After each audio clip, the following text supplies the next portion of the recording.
3, 2, 1. Never has there been a better time to be alive in human history. If you're not feeling it, you must discover why. Join Matthew Bolton in developing and applying a framework of objective optimism toward a flourishing life of meaning, health, and happiness. Here's your host, Matthew Bolton.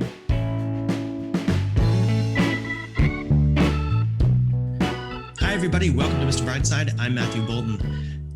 Last week, I published an episode highlighting themes from the movie Ratatouille, the Disney Pixar movie. If you're a regular listener of this show, you'll know that I've mostly had guests on for the last several weeks, going back even a few months. This week, again, I don't have a guest. I'm here by myself, presenting something that I think is interesting and valuable for you. There's nothing in this. I just got to the end of a set of a lot of bookings, and I just wanted to kind of let it go out and then give myself a little break from that. And I will soon be organizing another set of bookings and get on some great guests and have conversations that I enjoy and I think are valuable for people and can be fun. And I'll be very happy to share those with you. For now, I really hope that you enjoyed last week's show, and I hope you enjoy today. I hope that maybe I can give you something to think about and something to enjoy and feel good about here, which is what we're always trying to do on the show. And as I said, to walk away from here with something either new to think about or maybe a clarification of something you kind of half knew, or maybe something you totally knew and it's a reminder. But either way, I'll really be looking forward to doing that today. And I'm looking forward to what I'm going to talk about today. And what I'm going to talk about today, and I hope I can delimit it to this today, is to talk about the idea of love and the idea that challenge the idea that love is selfless or requires sacrifice. In my view, love is actually among the most selfish, if we'll say, of values. Now, before you get all worried about what do you mean selfish? That sounds like a bad word. I want to refer you back to an episode 10 of this show way back, where I talked about, it's entitled Matthew McConaughey Thinks It'd Be a Lot Cooler If You Were Selfish. And I went through one interview several years ago on Larry King Live, where Matthew McConaughey himself was trying to articulate the idea that lying and cheating and stealing is not actually selfish. It's not actually good for you. It can't result in anything good for you. And he really was kind of hitting a lot of points. He was hitting around the mark, and I really felt like, yeah, you've got it. And then he sometimes hit it right on, but I didn't think he was really consistent and knew exactly what he was saying. And he also went further to say that he tries to be as selfish as he can in his life. And again, he was really hitting on some really great points. And then I thought I wanted to come in and kind of integrate it all and clarify it and keep it consistent. And I really had a lot of fun doing that. You can revisit that episode. I obviously invite you to do that. I think it's very helpful and worthwhile because these concepts are very important if we're trying to live a happy life and we're stuck with the idea that we're not allowed to pursue our own life and that we should be living for ourselves. Then how are we going to build a happy, meaningful life? Flourishing life is the word I like to use. And just as last week I used a movie to highlight and illustrate some themes that I thought were concretized brilliantly in the movie, so this week I'm going to use lyrics this time from a song that I think concretize and express the theme that I want to talk about today. The song in question is I'll Fight by Wilco. The songwriter and lyricist is Jeff Tweedy of that band. It's a band I've loved for many years. And lyrics often do speak to me, just as they do to everybody. They speak to me in certain ways, and I say, that is exactly what I feel about this or what I think about this. Yet it's expressed in a poetic way and makes it really powerful. This is the idea of art in general. The goal of art is to concretize our values so that we may look at a character in a story and we may be able to see, oh, that's what courage looks like, or that's what leadership looks like, or that's what cowardice looks like, or deceit, or any other adjective or concept we may have. It can be concretized in a character in fiction, in a movie, in a book. It can be captured in a painting, and even in music, which is a lot more difficult to dissect as there's no actual concepts in it. It's really difficult to identify how that reaches us, but yet it can speak to us and express themes. And in this particular song, I'm not going to say that this song is the one that I want to talk about among all others. There are so many that I have ideas of, oh, this really expresses this idea really well that I would love to talk about sometime, and maybe I will in later shows. But you have to only take one at a time. So for now, I'm just taking on I'll Fight by Wilco, and the theme of love as not requiring sacrifice. And even the idea that dying for one's love is not a sacrifice, which I know sounds a little bit contradictory. I mean, you actually give up your life. You that's a sacrifice. What is there to gain? I mean, life is the ultimate thing you have. If we're trying to pursue a flourishing life, then dying or purposely is not that, right? But we're dropping a whole lot of context when we do that, and I want to express why. And I think that whether by his intention or not, this is precisely what some of the lyrics in this song do. And you'll notice I've just said some of the lyrics. And that's true. I mean, I don't want to say that I'm speaking for Jeff Tweedy here and this is what he meant, but I'm saying that those lyrics, whether he meant it or not, that is what they're saying. And while it maybe doesn't actually match with the full context of the song, well, there may be contradictions in the song. A lot of people hold contradictory ideas. I do myself. I'm still working out, trying to untangle some of the contradictory ideas that I've held since I was young, because the more I can untangle them and keep my thoughts, your brain is an integrating machine. And if it's integrating contradictions or falsehoods into this machine, you're going to have trouble. And of course, a lot of people hold mixed ideas, and it's very, not a lot of people hold consistent 100% the right ideas or the truth. So obviously, authors and artists are no different. And I think in this song, some of the stuff doesn't match with the other one. So I sometimes, when I'm like out on the road listening to lyrics, and some of them that really inspire me or motivate me and speak to me and make me say, yeah. Sometimes I just take them totally out of context of the rest of the song and just enjoy that part of it. Now you could say, well, you can't do that because that's not the author's intention, blah, blah, blah, blah. But sure you can. You can do whatever you want, because at least these lyrics themselves say something to me. And again, I will also argue that whether it's the full intention, I don't know how else you can interpret these verses or these lines from the song, whatever he was trying to say as a whole. Now, as a whole, I will say that when I was looking to find the lyrics on some websites, I saw some people commenting on what they thought the song meant. And as a whole, I'll just put out here right now, I do think that he's discussing the idea of going off to war. That's very clear. He's going off to war, and he's very prepared to die for the cause, and then so that other people at home may live a good and free life. And it sounds like it is a very noble endeavor. But again, I don't want to call it a sacrifice. But it's unclear to me whether he's speaking to everybody at home as a whole, or if he's speaking to a loved one in particular. But there are certain parts that if you take them on their own, it seems very clear to me that he's speaking to a loved one. And I can certainly hear myself how I might speak to my wife, or if I had a child or something, or somebody I really loved, that's how I would speak to them. And that's what I want to highlight here today. So we'll get right into it then. I'm going to start by reading some of the lyrics, and then I'll interpret them as they speak to me. And I can't play the music for obvious reasons, but just a note on the music. The song is a very beautiful song in its own right, just the music itself, minus the lyrics. I really invite you or encourage you to go listen to the song, of course, especially after we go through the theme, and it might be more powerful to you and sound even more beautiful to you.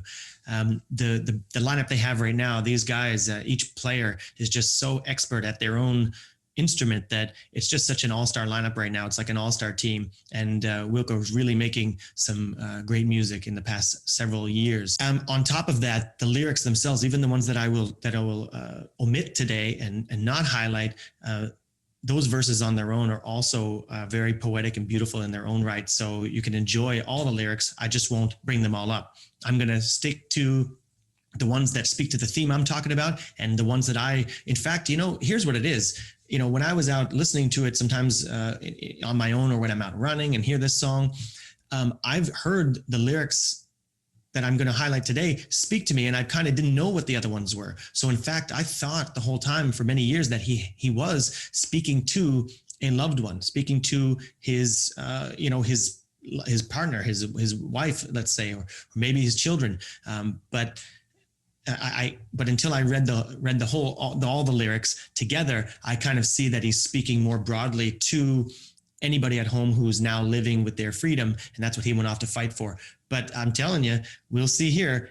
I don't know how you can say that he's not speaking about strong values and about his real love, particularly in the final verse. And I'm going to leave that till the end to really put home the point. So I will now then actually say the lyrics. Obviously, no music, as I said. And the first one's, there's a lot of repetition in the start, and it sounds a lot better with music. So please bear with me on this one. But he says, I'll go, I'll go, I'll go, I'll go for you. I'll fight, I'll fight, I'll fight, I'll fight for you.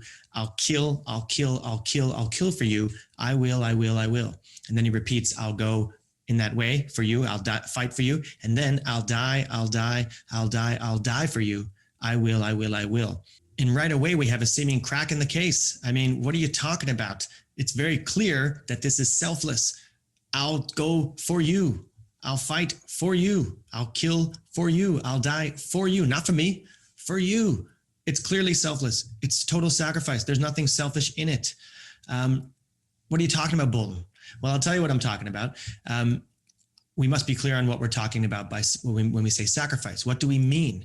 We must clarify our concepts. It's a lack of clarity in our concepts, which has led to untold grief and guilt on the part of many people in trying to live a life of integrity and self-esteem and happiness. And one of the most poisonous concepts, I think, is this idea of sacrifice. Sacrifice must involve a net loss. The sacrifice cannot be taken to mean the giving up of anything for anything. Else the concept loses all meaning. If I just say that if I give up something, what do I get in return? Do I get something more than what I gave up? Well, if that's the case, then this is a gain, not a loss. If I give up a lot and get back a little or less or nothing, that is a sacrifice properly. It cannot be just the giving up of anything as a sacrifice. And we make the mistake a lot. We often talk about in terms of personal goals. We say somebody must sacrifice a lot to achieve some higher goal. So I want to, my goal is health. I really value health.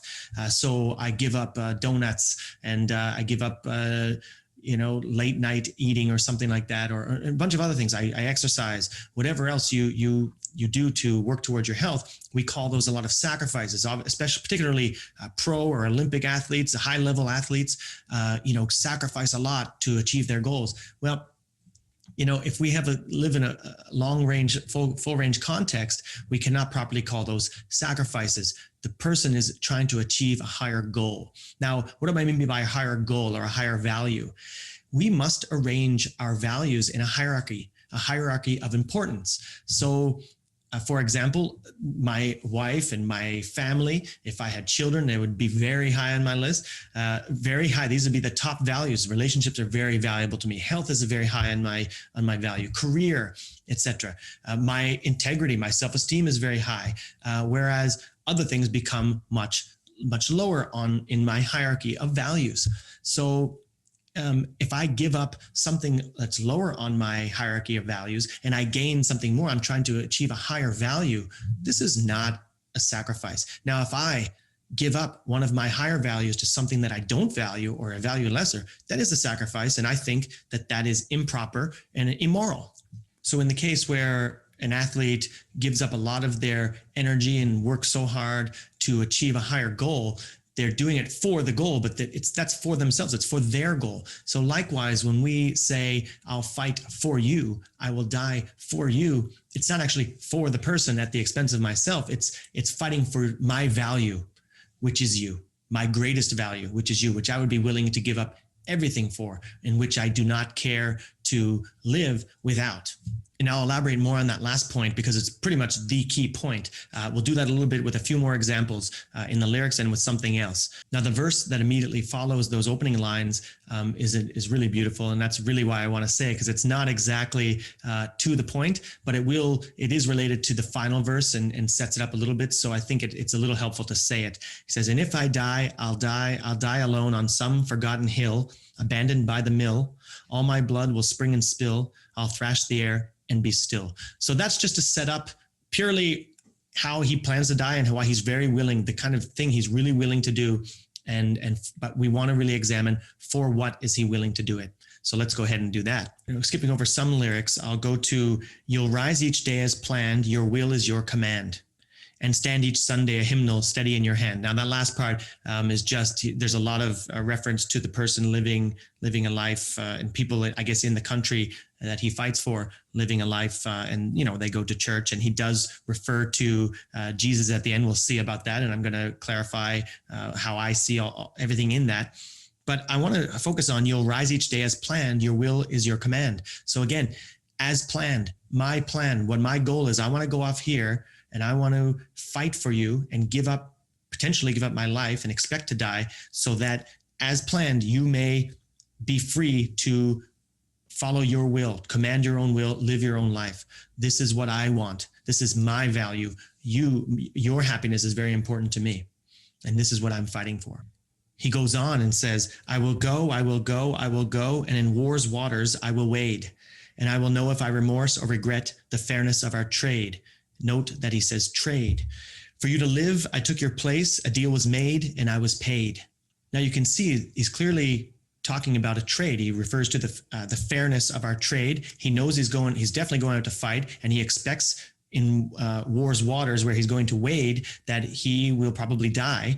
And he says, for you to live, I took your place, a deal was made, and I was paid. He was paid. So again, he's giving up something, but not for nothing, for something he values very highly. Now, this is a very difficult thing to grasp, especially when we get into the idea of actually dying for one's love. But we will get to that in a minute. But first, let me just talk about relationships in general. Healthy relationships, whether romantic or just interpersonal or business or anything, any proper human relationships should not involve sacrifice in any way. It should not be win-lose. They ought to be win-win. Win-win means that you're giving up something, but you're gaining more. And the other person, while they're giving up something, also gains. It's win-win. And we have to first acknowledge that win-win is possible. A lot of people think that life has to be a zero-sum game, that it's win-lose. And we can see very clearly around us that this is not true.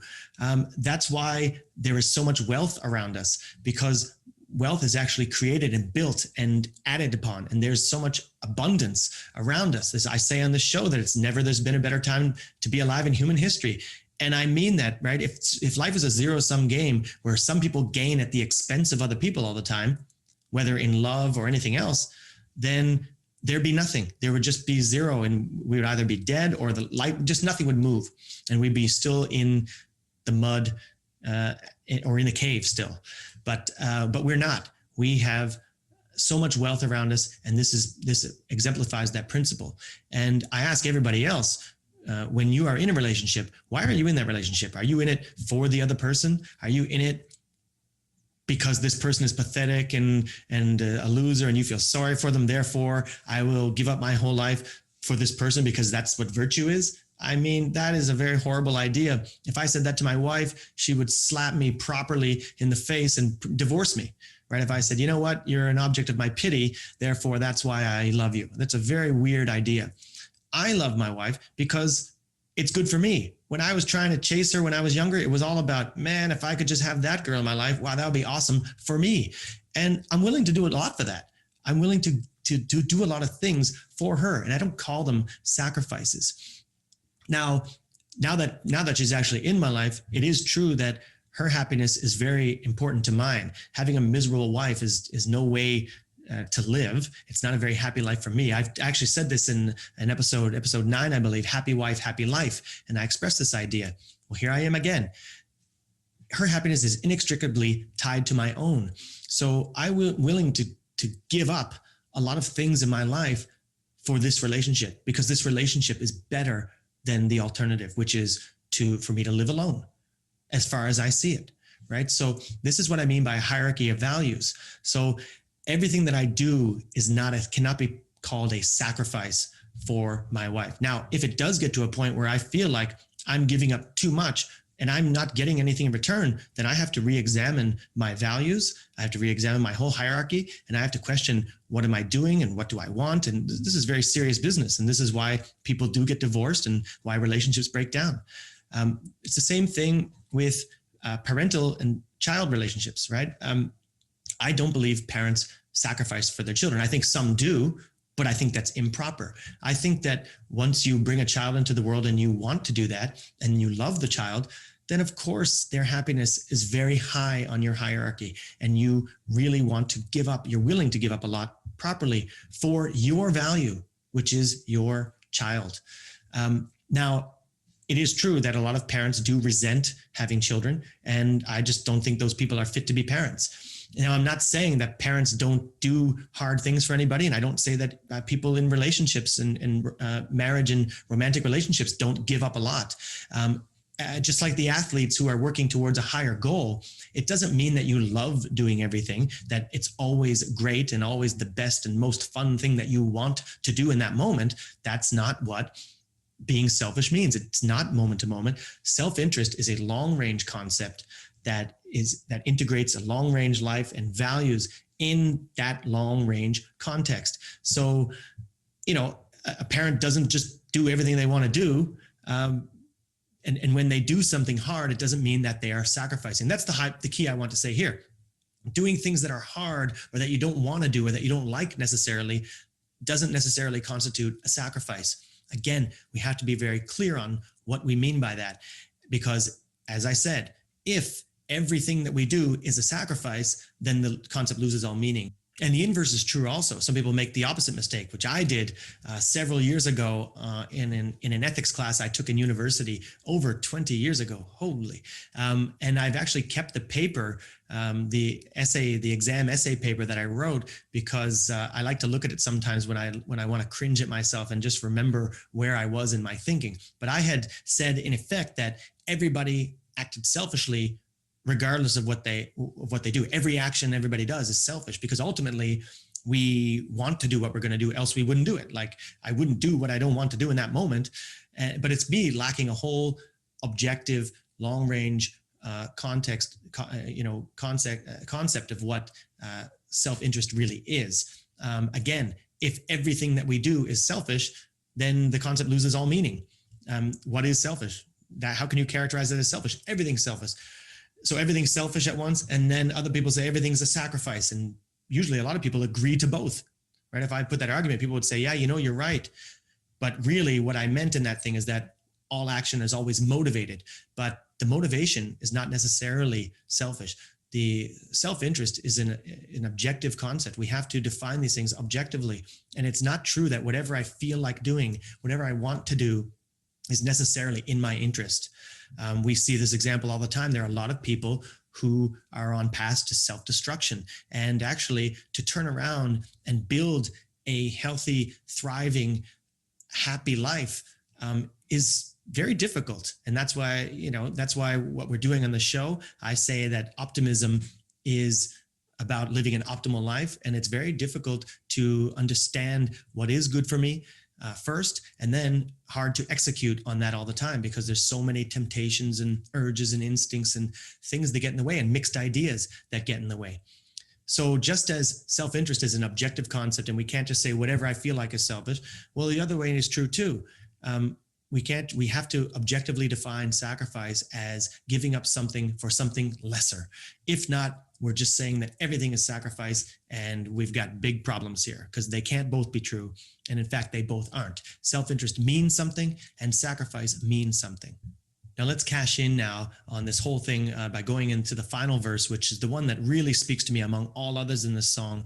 And it's, this is what art is for. It's just hits you in a different way than regular rhetoric. So if I just go ahead and say, love does not require sacrifice, it means this and this. And, we need this clear understanding. But what art can do is just show us this thing, say it to us in a different way. A character can just be that, and we can go, wow, and we experience it. And that's what I feel when I hear these final lyrics. Let's go for it right now. I'll go, I'll go, I'll go, I'll go for you, I will. And then he repeats these things a lot. So I'll fight, I'll fight, I'll fight, I'll fight for you, I will, I will, I will. I'll kill for you, I will. I'll die for you, I will, I will, I will. And the final one, and if I die, I'll die alone like Jesus on a cross. My faith cannot be tossed, and my life will not be lost if my love comes across. Now, let me go into this. Right away, you're going to say, Matthew, what are you talking about? Jesus on a cross. That is the arch symbol of sacrifice. So he's clearly talking about sacrifice. Well, again, just because someone says something doesn't mean they understand clearly what it is. I think Jesus was an example of arch sacrifice because Jesus did not die for any value. He did not die for any sin that he committed or any value that he was working for. He died for other people's sins. He completely gave up his life because of what other people did that was wrong. And I think that this is an immoral action. I know it sounds very controversial, but I think it's immoral to give up your life for something that you didn't do, and something that you don't value for people that you don't necessarily love. I mean, these were strangers and they're actually sinners on top. Sinner by definition is someone who's evil. I don't want to die for somebody who is evil. Why should the good be sacrificed to the evil? I don't think that's a very healthy idea. But symbolically, as far as I can see it, he means that he's, really, as we said, that's why I put that other verse where he described how he might die on a hill with his blood spilling and all that. I mean, horribly alone. That is kind of very similar to what Jesus did. But I'm here to clarify what we ought to mean when we say this. He says, my faith cannot be tossed. And here's where we go, can get more clarity on it. Now, again, faith is a concept. Faith means literally belief in the absence of evidence. So I don't necessarily want to take faith used loosely. I don't mind using the term faith. I have faith in you that you can do it. I really mean I have confidence. I'm convinced of it based on some evidence. I think that there's some reason why you should win, and I'm hoping for you, and I really believe you can do it. But in this case, he's saying my faith cannot be tossed. I think he means his conviction, what he really believes, what he really wants. And what I would mean going out into that is that if I were going out to fight for my wife or my children or people that I love, then I would be convinced of my cause. And or if I was going to fight against tyranny, I want to fight for freedom. Freedom is a value, live free or die. I would go out with the conviction that I would rather die free than live as a slave. So that's my faith, and it cannot be tossed. That's my conviction. So I take that as conviction when I say it. So say what you want about that, but this is how I'm interpreting them, and at least I'm very consistent on what I mean by it. And the final thing, and my life will not be lost if my love comes across. That is just perfect for the whole thing. And this is what really inspired me to do this whole show, is that line right there said, that's perfectly what I mean. My life will not be lost. Observe that it's loss. A loss is a sacrifice. He's saying my life will not be sacrificed. It will be given to the goal of achieving my higher value, which is his love, which is the people that he loves. And in fighting for that highest value, that's his love coming across. So when he says my life will not be lost, this is the same thing that as when people say my life will not be lost in vain. I will not have given my life in vain. What does that mean? It means that if my purpose is not understood, if my love does not come across, if my purpose does not come across, if people don't understand what I'm fighting for and why this is why the alternative, this is here's how it is. You look at it and you're faced with an alternative. You can live a life where these people dominate you and they come and then they enslave and slaughter the people you love and the values you care about, your freedom, your family, your wife. Or you can fight against this evil and you can potentially die. Well, which alternative is great, is better? It's not about just pursuing any life. It's about which life. Well, I want to pursue a life where I have these values, and I don't care to live in a world where these values don't exist and I have stood by and just let them be gone because I want to be breathing. That's not what life is about. That's not what optimism is about. It's not what a flourishing life is about. Now, to help me drive home this point, I want to call on another great work of art. I've got here my Centennial edition of Atlas Shrugged, the novel by Ayn Rand. Atlas Shrugged is required reading for Mr. Brightside show, and really required reading if you really want to live an optimal life of health, happiness, meaning, flourishing. But I want to, one of the characters here lays it out really a lot more plainly than it is in a kind of poem, or which is what a song lyric typically is. And it's in a great scene that really illustrates and concretizes this point. I won't name the characters involved, but because I don't want to spoil it for you for people who have not read the book. But ultimately, even if I did, I don't think you would really get spoiled because the novel's so deep and there are so many themes and characters and events that go throughout there. But that by the time you got here, you would have forgotten all about it and still be surprised. But I am going to go ahead and read the passage. Now, before I read the passage in question, let me set a little context, again, without spoilers. In the scene, there's a man and a woman who are in love, but their relationship is widely unknown to most people. Maybe there's a couple people who know, but there are some government agents on the way to break into the house, and they're looking for this man. But they're unaware that these people even know each other, that the characters here know each other, let alone that they are lovers. And they may even conclude that the woman is on their side. And of course, the man is telling the woman while they're on their way, look, when they come, you better play like you're on their team. This is our only chance. And here's how the passage goes, which he goes further. So let me go into it right now. He says, whatever they extort from people, they can extort it only through their victims' values. And they have no value of mine to hold over my head, nothing to threaten me with. But if they get the slightest suspicion of what we are to each other, they will have you on a torture rack. I mean physical torture, before my eyes in less than a week. I am not going to wait for that. At the first mention of a threat to you, I will kill myself and stop them right there. Now we'll skip ahead to the key passage. I don't have to tell you, he said, that if I do it, it won't be an act of self-sacrifice. I do not care to live on their terms. I do not care to obey them. And I do not care to see you enduring a drawn-out murder. There will be no values for me to seek after that. And I do not care to exist without values. So now, with that context to help us clarify the issue, let me put it to you again.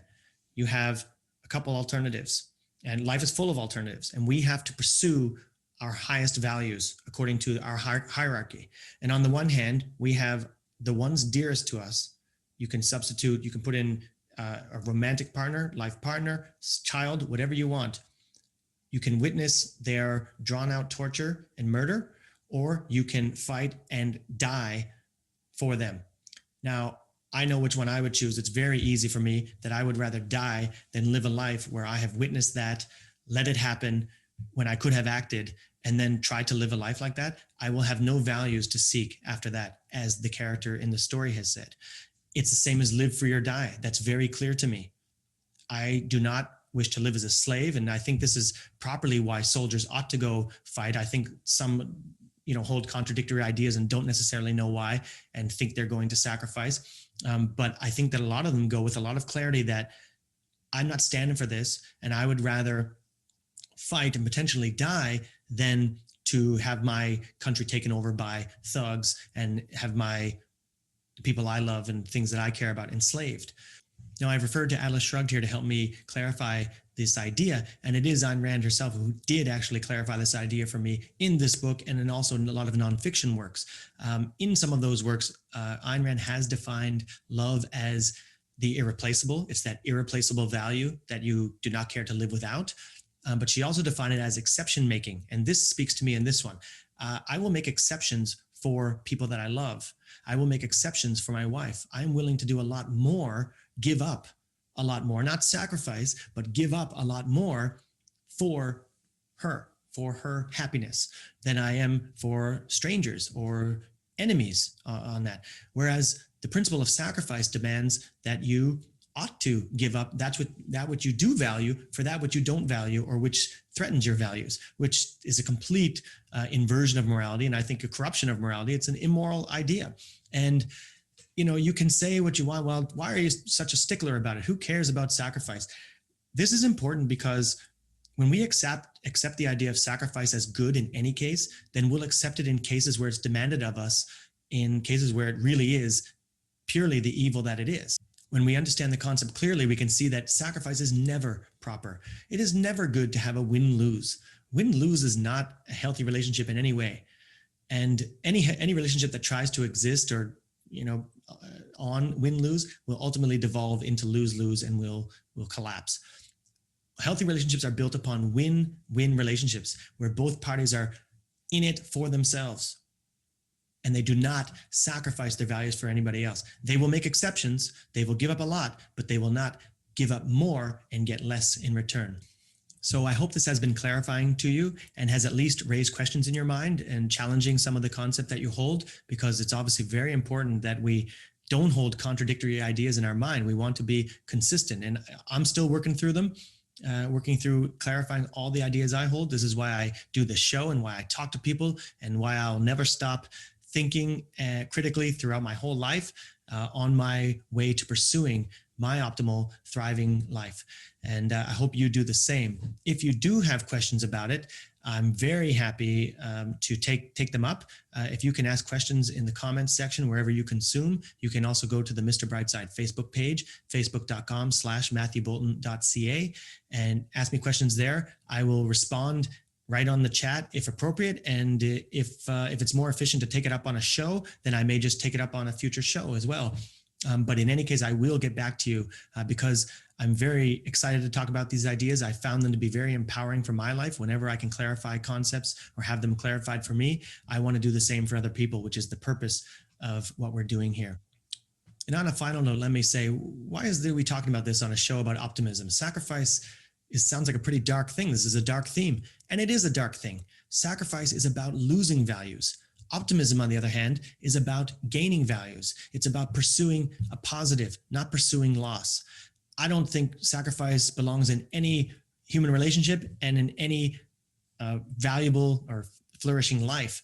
And if we understand this clearly, then our pursuit of values can be done a little more joyously. That is, the process of getting there, the things that we give up to get what we really value, we won't regret them as much, and we won't feel them as a loss. We will understand that we are working towards something bigger.